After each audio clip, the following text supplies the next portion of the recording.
सफ़ेद शेर की खाल में दुश्मन। एक बार की बात है, एक जंगल में सफ़ेद शेर और उसकी शेरनी रहा करती थी और उनका एक छोटा बच्चा भी था।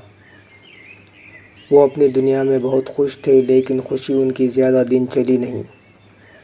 उनका एक दुश्मन भी था जिसका नाम था लखा, लाल शेर। वो हर बार कुछ न कुछ करके सफ़ेद शेरों को और उनके जंगल को नुकसान पहुंचाने की कोशिश करता, लेकिन वह हर कोशिश में नाकाम रहता। हर बार सफ़ेद शेर को मारने के लिए जाल बिछाता, लेकिन उसे सफ़ेद शेर का कुछ नहीं बिगाड़ता। लेकिन लखा हार नहीं मानता। लखा एक चाल चलता है जिसमें वो सफ़ेद शेर और शेरनी को मारने के लिए प्लान बनाता है।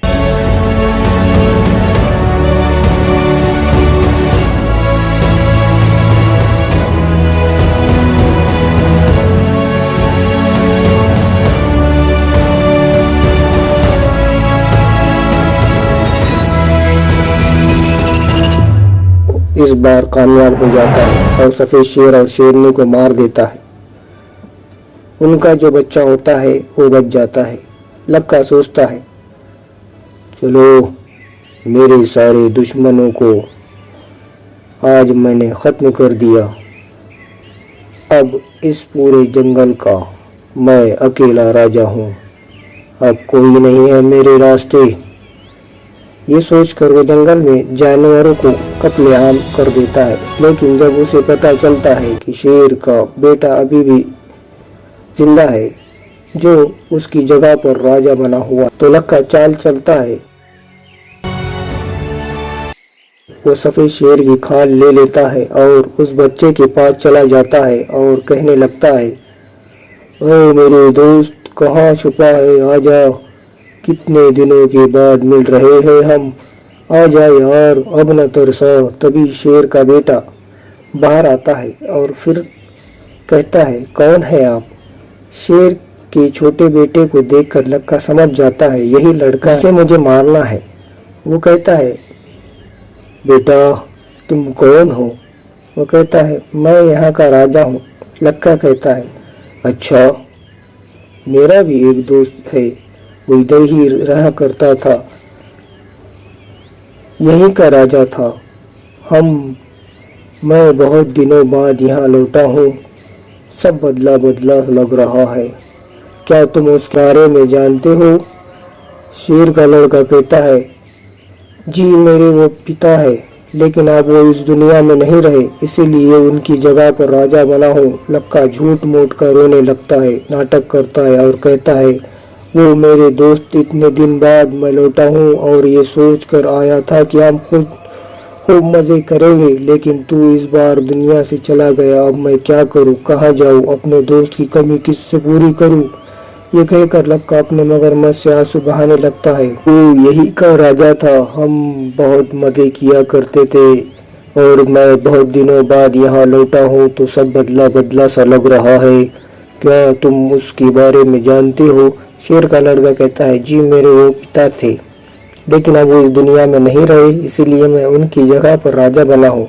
लखा झूठ मूठ कर रोने का नाटक करता है और कहता है, उह, उह, उह, उह, वो मेरा दोस्त, इतने दिन बाद मैं लौटा हूँ और इस सोच कर आया था कि हम खूब मज़े करेंगे, लेकिन तू तो इस दुनिया से चला गया।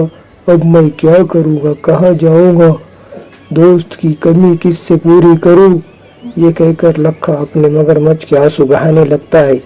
तभी शेर का बेटा कहता है, चाचा आप यहीं रहे, हम आपके लिए आपके दोस्त तो नहीं बन सकते, लेकिन हम आपकी कुछ कमी पूरी कर सकते हैं। ये कहकर लड़का उसे अपनी गुफा में आने के लिए कहता है और लखा का प्लान कामयाब होता है। लखा उस शेर लड़के से घुल मिल जाता है, उसके साथ रहने लगता है और हर चीज़ जंगल की मिल बांट कर खाते हैं और लखा धीरे धीरे अपना हक भी चलाने लगता है।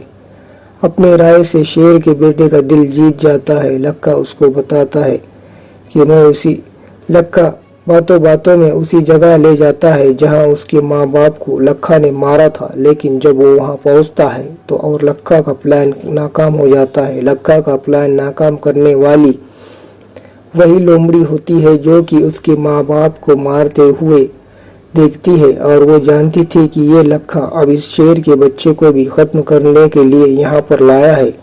इसीलिए वो उसका सारा प्लान चौपट कर देती है और उस बच्चे को बचा लेती है और उसको अपने माता पिता के हत्यारे के बारे में सारी कहानी बता देती है। और जब उसको अपने माता पिता के हत्यारों के बारे में पता चलता है तो शेर का बच्चा भी एक प्लान करता है जिसमें उसी जगह पर लखा को मारने की प्लानिंग की जाती है और लखा को शिकार करने के बहाने शेर का लड़का उसे लेकर बाहर निकलता है और उसी जगह पर ले जाता है जहां उसके माता पिता को लखा ने मारा था। लखा कहता है, तुम्हारे तेवर तो कुछ बदले बदले नजर आ रहे हैं। तभी शेर का बच्चा कहता है, हाँ मुझे पता चल गया है कि मेरे माता पिता का कातिल कौन है और वो तू है। ये कहकर गड्ढे में गिरा देता है और लखा वही मारा जाता है। इस तरह से सफेद शेर का बेटा अपने माता पिता का बदला लेता है। ये कहानी बदले पर आधारित। इस कहानी से ये सीख मिलती है कि दुश्मन कितने भी चालाक हो, लेकिन अगर हम सूझबूझ से काम ले तो कितने भी बड़े दुश्मन को हरा सकते हैं। अगर आपकी ये कहानी पसंद आए तो प्लीज़ लाइक, सब्सक्राइब और शेयर करना ना भूलें।